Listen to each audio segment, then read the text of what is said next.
Voice of law viewers அனைவருக்கும் வணக்கம். நம்ம அந்த நியோமேக்ஸ் வழக்கை தொடர்ந்து ஃபாலோ பண்ணிட்டு இருக்கோம். அதில் ஒரு 2 நாளைக்கு முன்னாடி ஒரு வீடியோ போட்டிருக்கோம். அதற்கப்புறமும் பார்த்தீங்கன்னா நிறைய கமெண்ட்ஸு, நிறுவனம் தர தயாராக இருக்குது, நீதிமன்றமும் அரசாங்கம் தான் கொடுக்க விட மாட்டேங்குது அப்படின்னு சொல்லி நிறைய வந்திருக்குது. நிறுவனம் கொடுக்க தயாராக இருக்குன்னா எங்கே கொடுக்கணும், யார் மூலமாக கொடுக்கணும் அதை பார்க்கணும். அது என்ன ப்ரொசீஜர், அது ஏற்கனவே நம்ம இதுக்கு முந்தைய வீடியோலாம் சொல்லியிருக்கிறோம்.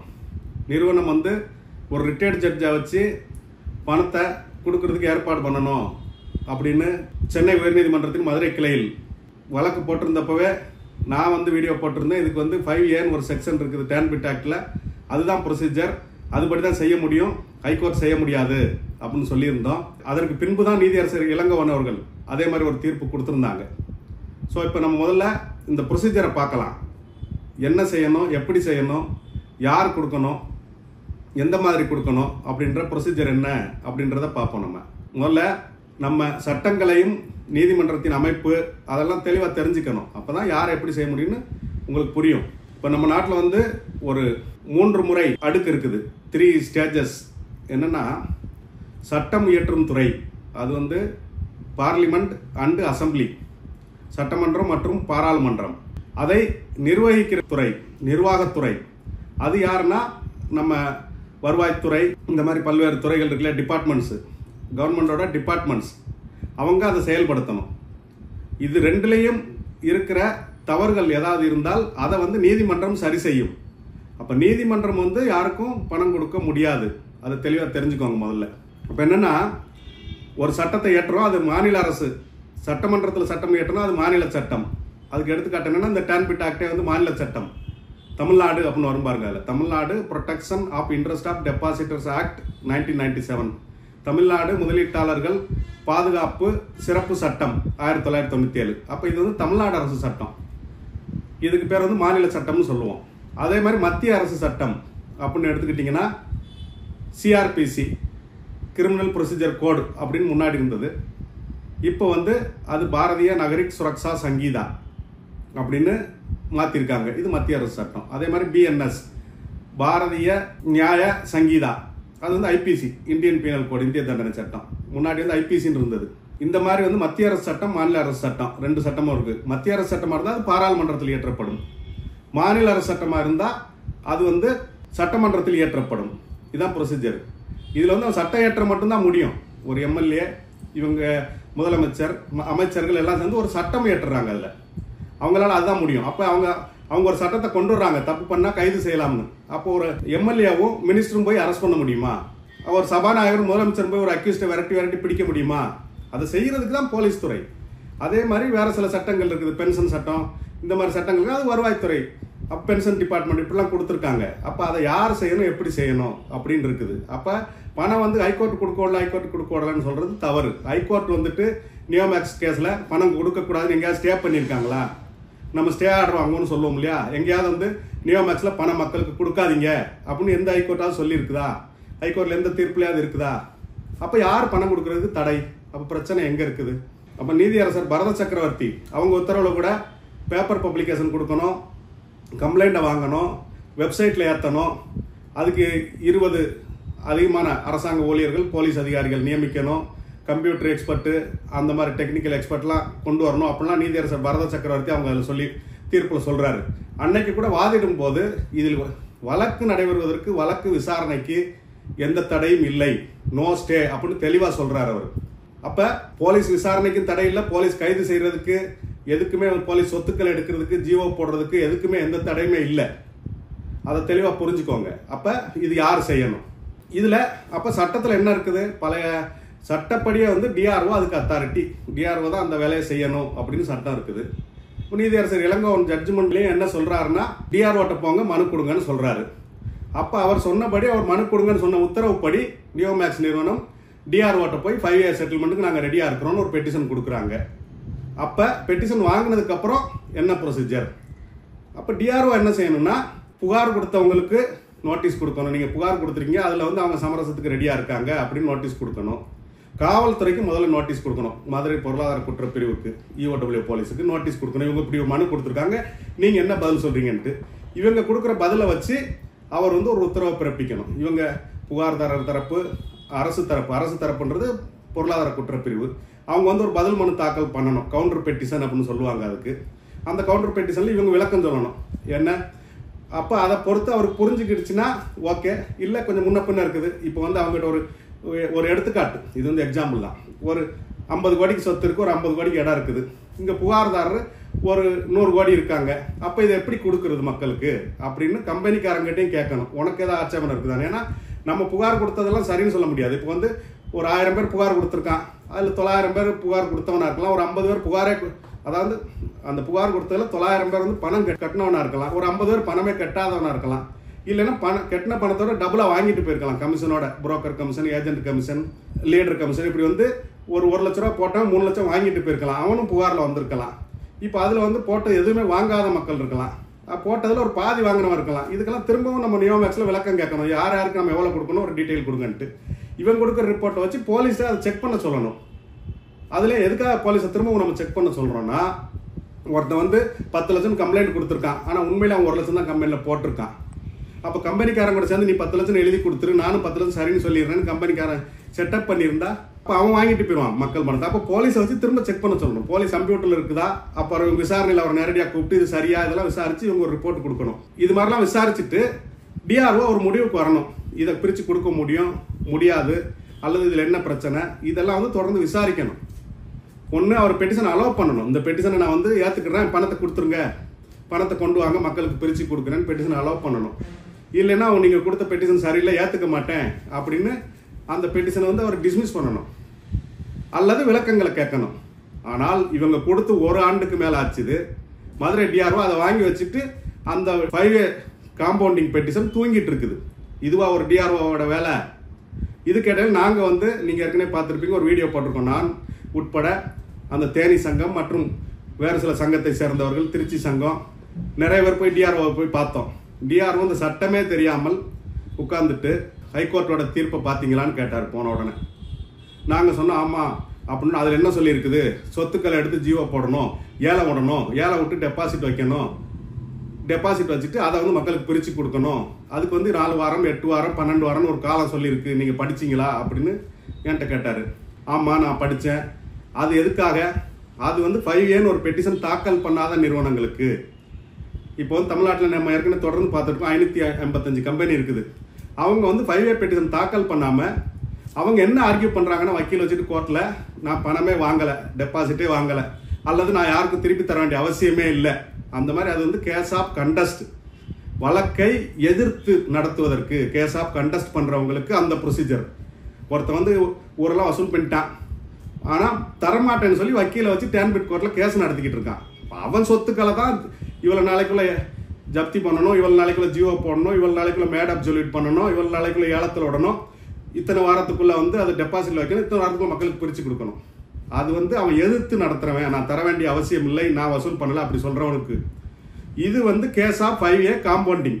இப்போ இவங்க காம்பவுண்டிங் பெட்டிஷன் கொடுத்துட்டா நீங்கள் அதில் முடிவெடுக்கணும் அப்படின்னு சொல்லும்போது எனக்கு தெரியாது அப்படின்னு சொல்கிறாரு. இதுவும் நம்ம ஏன் வந்து 1 வருஷமாக இதை நம்ம வீடியோவில் சொல்லாமல் இருக்கோம்னா, அவருக்கு ஒரு வாய்ப்பு. டிஆர்ஓ வந்து சட்டம் படித்தவர் கிடையாது. இங்கே சட்டம் படித்த வக்கீல்களும் நீதிமன்றங்களும் அரசு வக்கீல் இந்த கேஸில் 2 வருவாங்க. பப்ளிக் ப்ராசிக்யூட்டர் குற்றவியல் துறை வழக்கறிஞர், கவர்மெண்ட் பிளீடர் சிவில் அரசின் உரிமையியல் துறை வழக்கறிஞர்கள் வருவாங்க. அப்போ நீங்கள் அவங்ககிட்டலாம் கேளுங்க சார், கேட்டுட்டு நீங்கள் ஒரு முடிவுக்கு வாங்க சார்னு சொல்லிட்டு நம்ம வந்துடுறோம். டிஆர்ஓட்ட நீங்கள் அவங்ககிட்ட கேட்டு ஒரு முடிவுக்கு வாங்கன்னு சொல்லிட்டு நம்ம வந்துடுறோம். வந்ததுக்கப்புறம் 1 ஆண்டு ஆச்சுது. அதனால் இன்னைக்கு நம்ம வந்து அந்த வேதனையோட பேச வேண்டிய அவசியம் இருக்குது. ஏன்னா மக்கள் தொடர்ந்து இப்போ அரசாங்கம் கொடுக்கல, கோர்ட்டு கொடுக்கல, நீதிமன்றம் கொடுக்கலன்னு. நீதிமன்றம் வந்து டிஆர்ஓ செயல்பாடுகளுக்கு எங்கேயாவது தடை விதிச்சிருக்குதா? ஸ்டே ஆஃப் டிஆர்ஓ ப்ரொசீடிங்ஸ் இருக்குதா? All the legal proceedings make go on தான். சட்டப்படியான நடைமுறைகள் எல்லாம் நடந்துட்டு இருக்கும், விசாரணை நடைமுறைகள் நடந்துட்டு இருக்கும், செட்டில்மெண்ட் நடைமுறைகள் நடந்துட்டு இருக்கும் தான் நீதிமன்ற தீர்ப்பில் இருக்குது. அது எதையுமே எங்கேயுமே தடை பண்ணலை. அப்போ இந்த வேலையெல்லாம் யார் செஞ்சிருக்கணும்? டிஆர்ஓ EOW போலீஸை கூப்பிட்டு எல்லா விஷயங்களையும் கேட்டிருக்கணும். அப்புறம் அதுக்கப்புறம் திரும்ப நிறுவன தரப்பை கூப்பிட்டு எல்லா விஷயத்தையும் கேட்டிருக்கணும். டிஆர்ஓ தான் இதில் முடிவெடுக்கணும். அப்போ ஒருவேளை டிஆர்ஓ தூங்கிட்டு இருந்தால் காவல்துறை EOW போலீஸ் போய் டிஆர்ஓட்ட சொல்லணும், சார் மக்கள் பிரச்சனையில் இருக்காங்க, கோபத்தில் இருக்காங்க, டென்ஷனில் இருக்காங்க, மக்களுக்கு செட்டில் ஆகலை, இங்கே பணம் இருக்குது, இதை ஏதாவது பண்ணி மக்களுக்கு பிரித்து கொடுங்க சார்னு காவல்துறையும் போய் டிஆர்ஓட்ட சொல்லணும். 2 பேருமே செய்யல. டிஆர்ஓ போலீஸை விரட்டல, போலீஸ் டிஆர்ஓவை விரட்டல. 2 பேருமே உட்கார்ந்துட்டு இருந்தா மக்களுக்கு எப்படி பணம் கிடைக்கும்? மக்கள் சொல்றது என்னன்னா உடனே வந்து இந்த பணம் கிடைக்காது, 10 வருஷம் ஆகும், கோவிந்தா இப்படி வந்து நீங்க வந்து கமெண்ட் போட்டுட்டு இருக்கீங்க. அது கிடையாது. இப்ப செய்ய வேண்டிய வேலை டிஆர்ஓவோட வேலை, அவரோட வேலையை அவர் செய்யல. நாம வந்து அவருக்கு பல்வேறு பணிகள் இருக்கும், நீதிமன்ற உத்தரவோட டிஆர்ஓக்கு நிறைய வேலைகள் இருக்கும், வேறு சில ஜட்ஜ்மெண்ட்லாம் சொல்றாங்க. அப்ப அதுக்காக ஓராண்டுகள் டைம் கொடுக்குறோம். அப்ப மக்களுக்கு பணம் தர நிறுவனம் சொல்லிருச்சு, கொடுக்க விடாம நீதிமன்றம் தடுக்குதுன்னா எந்த நீதிமன்றம் தடுத்தது? எந்த நீதிமன்ற உத்தரவு இருக்கு? யார்ட்டையா இருந்தா காட்டுங்க, நீதிமன்றம் பணம் கொடுக்க வேண்டாம்னு சொன்னதுட்டு. டிஆர்ஓ செய்யாம தூங்கிட்டு இருக்காரு. டிஆர்ஓக்கு சட்டம் தெரியலன்னா நீங்க ஜிபி பிபிட்ட கேளுங்கன்னு சொல்லியாச்சு. அல்லது ஹைகோர்ட்ல போய் அடிஷனல் அட்வொகேட் ஜெனரல் போய் கேட்டுவாங்க. ஹைகோர்ட்ல அப்பியர் ஆன special PP, additional advocate general அவங்ககிட்ட போய் கேட்டுக்குவாங்க. டேன்பிட்ல பிபி இருக்காங்க, டேன்பிட்ல ஜிபி இருக்காங்க, அவங்ககிட்ட நீங்க கேட்டுக்கோங்க டிஆர்ஓட சொல்லிட்டு வந்தாச்சு. அவர் இது வரைக்கும் எந்த நடவடிக்கை எடுக்கல, அமைதியா உட்கார்ந்துட்டு இருக்காரு. ஆனா மக்கள் வந்து அரசாங்கத்தை நீதிமன்றத்தையும் குறை சொல்றீங்க, அது முறையற்ற செயல். இந்த வழக்குகள்லாம் விரைவாக முடிவுக்கு வரணும்னு சொல்லி தான் 1997 இந்த சட்டத்தை கொண்டு வர்றாங்க, தமிழ்நாடு முதலீட்டாளர்கள் பாதுகாப்பு நல சட்டம். அதுக்கப்புறம் தான் கர்நாடகாவில் அந்த சட்டம் வருது. அது மாதிரி கர்நாடகா முதலீட்டாளர் பாதுகாப்பு நல சட்டம், மகாராஷ்டிரா முதலீட்டாளர் நல, நம்ம தமிழ்நாட்டை ஃபாலோ பண்ணி தான் அனைத்து மாநிலங்களிலும் சட்டங்கள் வருது. அதற்கப்புறம் இப்போ வந்து banning of unregulated deposits schemes act அப்படின்னு, பட்ஸ் ஆக்ட் அப்படின்னு சொல்லி 2019 மத்திய அரசு சட்டம் கொண்டு வருது. இல்லை ஏற்கனவே மாநில அரசு மத்திய அரசுன்னு சொல்லியிருந்தோம். அப்போ மாநில அரசு சட்டம், அப்போ மத்திய அரசு சட்டம். இப்போ நீங்கள் தெரிஞ்சுக்கோங்க, மாநில அரசு சட்டம் டேன்பிட் ஆக்ட், பட்ஸ் ஆக்ட் வந்து மத்திய அரசு சட்டம். இந்த 2 சட்டங்களும்.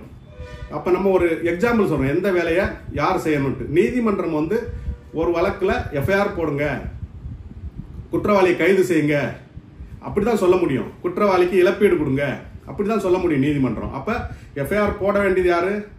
போலீஸ். குற்றவாளி கைது செய்யணும் அப்படின்னு நீதிமன்றம் சொல்லிட்டு கைது செய்ய வேண்டியது யாரு? போலீஸ். அது மாதிரி பாதிக்கப்பட்ட மக்களுக்கு இழப்பீடு கொடுங்கன்னு நிறைய வழக்கில் நீதிமன்றம் சொன்னா அது கொடுக்க வேண்டியது யாரு? அரசாங்கம். அப்போ வந்து ஜட்ஜி இறங்கி வந்து எஃப்ஐஆர் போட முடியாது. எந்த வேலையை யார் செய்யணும் பிரிச்சு வச்சிருக்கிறோம். மேஜிஸ்ட்ரேட் இருக்காருன்னா மேஜிஸ்ட்ரேட் எஃப்ஐஆர் போட முடியாது, ஹைகோர்ட் இருக்குன்னா ஹைகோர்ட் எஃப்ஐஆர் போட முடியாது.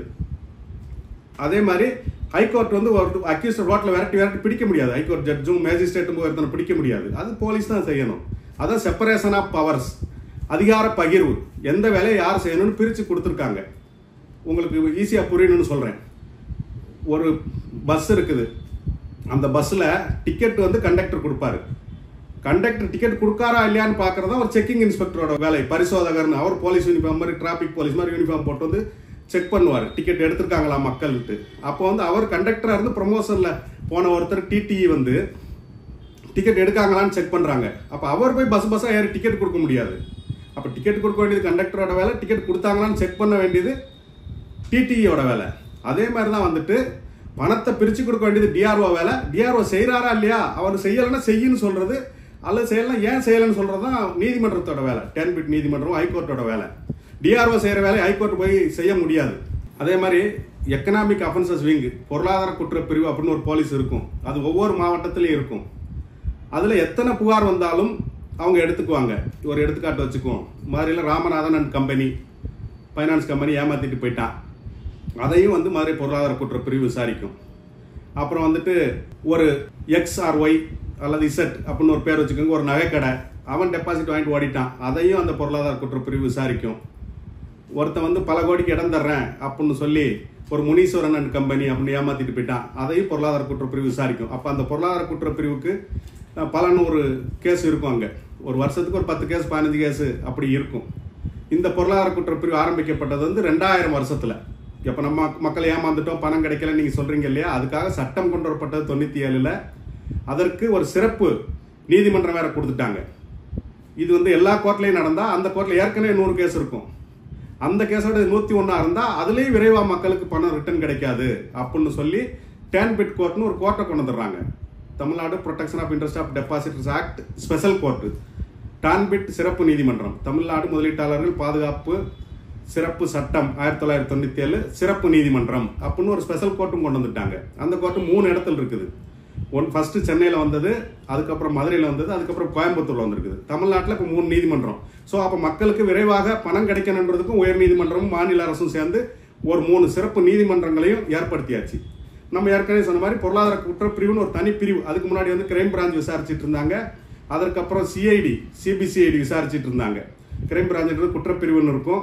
அது வந்து மாவட்டங்கள்ல வந்து டிஸ்ட்ரிக்ட் கிரைம் பிரான்ச் மாவட்ட குற்றப்பிரிவுன்னு இருக்கும். மாநகரங்களில் சிட்டி கிரைம் பிரான்ச் இருக்கும். அதுல வந்து மாநகர குற்றப்பிரிவு சிசிபி சென்ட்ரல் கிரைம் பிரான்ச் அப்படி இருக்கும். அப்ப அதுல விசாரிச்சுட்டு இருக்காங்க 97க்கு முன்னாடி. அப்புறம் 97 சட்டம் வருது 1997. 2000 சிறப்பு பிரிவு. அதுலயும் வந்து விரைவான தீர்வு கிடைக்கல. அங்கேயும் நிறைய கேசுகள் தேக்கத்தில் இருக்குது டிசிபி சிசிபில அப்படின்னு சொல்லி இஓடபிள்யூ அப்படின்னு ஒரு பொருளாதார குற்றவியல் பிரிவு எக்கனாமிக் அஃபென்சஸ் விங்னு சொல்லி 2000 அதுக்கும் ஒரு சிறப்பு போலீஸ் பிரிவு கொண்டு வந்தாச்சு. அதுக்கப்புறம் அதுலயும் வந்துட்டு நம்ம ஏற்கனவே பார்த்தோம்ல, மதுரையில் ஒரு 100 கேஸ் இருக்குன்னு வச்சுக்கோங்க. அந்த குற்றப்பிரிவில் 100 விசாரிப்பாங்க. இப்போ நியோமேக்ஸ்ல அந்த 100 கேஸ் விசாரிக்கிற கொடுத்தா அது 101 ஆயிடக்கூடாதுன்னு சொல்லி சிறப்பு புலனாய்வு குழு ஸ்பெஷல் இன்வெஸ்டிகேஷன் டீம் எஸ்ஐடி அப்படின்னு ஒரு டீம் போட்டிருக்காங்க ஒரு டிஎஸ்பி தலைமையில். அவங்க வந்து இந்த ஒரு கேஸை மட்டும்தான் விசாரிக்காங்க. நியோமேக்ஸ் வழக்கை மட்டும்தான் அந்த டீம் விசாரிக்குது. அந்த டிஎஸ்பி இன்ஸ்பெக்டர்கள் எஸ்ஐகள் அதில் உள்ள காவலர்கள் தலைமை காவலர்கள் காவல் ஆளுநர்கள் எல்லாம். அப்போ அவங்க வந்து இந்த ஒரு கேஸை மட்டும் தான் விசாரிக்க. அவங்ககிட்ட போய் இன்னைக்கு மதுரையில் இன்னொரு மேட்டரில் ஏமாத்திட்டு போயிட்டான், நகைக்கடையில் ஏமாத்திட்டு போயிட்டான், ஃபைனான்ஸில் ஏமாத்திட்டு லேண்டில் ஏமாத்தி இவங்க விசாரிக்க முடியாது. அங்கேயே இன்னொரு குற்றப்பிரிவு இருக்குது, அவங்க அதை விசாரிப்பாங்க. ஆனால் இந்த பிரிவு வந்து இந்த நியோமேக்ஸ் வழக்குக்கு மட்டும்தான் நியமிக்கப்பட்டிருக்குது. இவங்க இதை மட்டும் விசாரிச்சுட்டு இருக்காங்க. ஸோ இந்த வழக்கு விரைவாக நடைபெறுவதற்கு இவ்வளவு வேகங்களும் நடந்துட்டு இருக்குது. அதுலேயும் போட்டு நம்ம போன தடவை எல்லா எக்ஸ்பிளேஷன் சொல்லிட்டு பொறுமையா இருந்து உங்க பணத்துக்கு சட்டப்படியான வழியில பாருங்க அப்படின்னு நம்ம பேசியிருக்கும் போது ஒருத்தர் வந்து சொல்றாரு, நீங்க நிறுவனத்திற்கு சப்போர்ட் பண்றீங்க அப்படின்னு ஒருத்தர் கமெண்ட் போட்டிருக்காரு. நான் வந்து சட்டத்தில் உள்ள ப்ரொசீஜர் தான் சொல்றேன், நான் யாருக்கும் சப்போர்ட் பண்ணல. இப்போ நான் ப்ரொசீஜர் சொல்லிட்டேன். இப்போ வந்து யார் செய்யணும்? டிஆர்ஓ செய்யணும். நீதிமன்றம் வந்து ஒருத்தனை கூப்பிட்டு நீ செய்யன்னு சொல்ல முடியுமா? அதாவது வந்து ஒருத்தர் தவறு செய்தால் அதை சரி செய்வதற்கும் ஒருத்தர் பணி செய்யாமல் இருந்தால் செய்ய சொல்றதுக்கும் தான் நீதிமன்றம். இப்போ வந்து ஒரு எக்ஸாம்பிள், ஒருத்தருக்கு வந்து ஒரு போலீஸ் வேலை கொடுத்துட்டாங்க, அவர் வேலைக்கு போகலைன்னா அவரை சஸ்பெண்ட் பண்ணுவாங்க, செய்வாங்க, அந்த மாதிரி இருக்கும். அது சரியா தவறான்றது நீதிமன்றம் முடிவு செய்யும். காலையில் டெய்லி வந்து ஹைகோர்ட் ஜட்ஜ் சொல்லுவார், அவர் எஸ்ஐ ஒரு இன்ஸ்பெக்டர் நீ போய் வேலை செய்யன்ட்டு. அப்ப அந்த வேலையை அவன் செய்யணும். அவன் தவறு வரும்போது அதை சரி பண்றதுக்கு தான் நீதிமன்றம். அப்ப டிஆர்ஓ செய்யணும். டிஆர்ஓ செய்யலைன்னா நீதிமன்றம் தலையிடும். டிஆர்ஓ செய்யக்கூடாது நீதிமன்றம் சொல்லி இருக்குதா? இல்ல டெய்லி காலையில வந்து ஹைகோர்ட் ஜட்ஜ் வந்து டிஆர்ஓ வீட்டில் வந்து நிக்கணுமா? நீங்க இதை செஞ்சிருங்க, நீங்க இதை செஞ்சிருங்கன்ட்டு. அது அவரோட வேலை இல்லை. யாருக்கான வேலை என்னவோ அது சட்டத்தில் தெளிவாக சொல்லி இருக்குது. டிராபிக் போலீஸ்னா டிராபிக் வேலையை பார்க்கணும். அப்போ எஸ்பி இருக்காரு, எஸ்பியா உட்காந்து டெய்லி எஃப்ஐஆர் எழுதிக்கிட்டு இருக்காரு. போலீஸ் ஸ்டேஷன்ல தான் எஃப்ஐஆர் போடுவாங்க. எஸ்பி வந்து இவர் வேலை செய்கிறாரா இல்லையா, அல்லது இவர் தப்பு பண்ணுறாரா, இவர் லஞ்சம் வாங்குறாரா, இவர் வேலைக்கு போகாமல் வீட்டில் தூங்குறாரா, இதை சூப்பர்வைஸ் பண்ணுற வேலை தான் எஸ்பியோட வேலை. எஸ்பினா அந்த சூப்பரண்ட் ஆஃப் போலீஸ், மாவட்ட காவல் கண்காணிப்பாளர். அப்போ அவங்கவுங்களுக்கு ஒரு வேலை இருக்குது. எஸ்பியோட வேலை இவங்களை சூப்பர்வைஸ் பண்ணுறது மட்டும்தான். அந்த எஃப்ஐஆர் போடுறது, அரெஸ்ட் பண்ணுறது, விசாரிக்கிறது, சொத்துக்கள் எடுக்கிறது, இதெல்லாம் யாரோட வேலை? அங்கே உள்ள இன்ஸ்பெக்டர், அந்த எஸ்ஐ அவங்களோட வேலை. அப்போ வந்து நீதிமன்றம் வந்து இவங்க செய்கிறாங்களா இல்லையா கண்காணிக்கிறது தான் ஹைகோர்ட்டோட வேலையை தவிர ஹைகோர்ட் ஜட்ஜ் வந்து டெய்லி டிஆர்ஓ வீட்டு வாசலில் நிற்க மாட்டார். நீங்கள் போயிட்டு இந்த பெட்டிஷனை விசாரிங்க, நீங்கள் வந்து மக்களுக்கு பணத்தை பிரித்து கொடுங்க, எவ்வளோ பணம் வந்திருக்குது எனக்கு சொல்லுங்கள், எப்படி பிரித்து கொடுக்க போகிறீங்க எனக்குன்னு ஹைகோர்ட் சொல்லாது. அது ஹைகோர்ட்டோட வேலை இல்லை. அதை முதல்ல தெளிவாக புரிஞ்சுக்குங்க.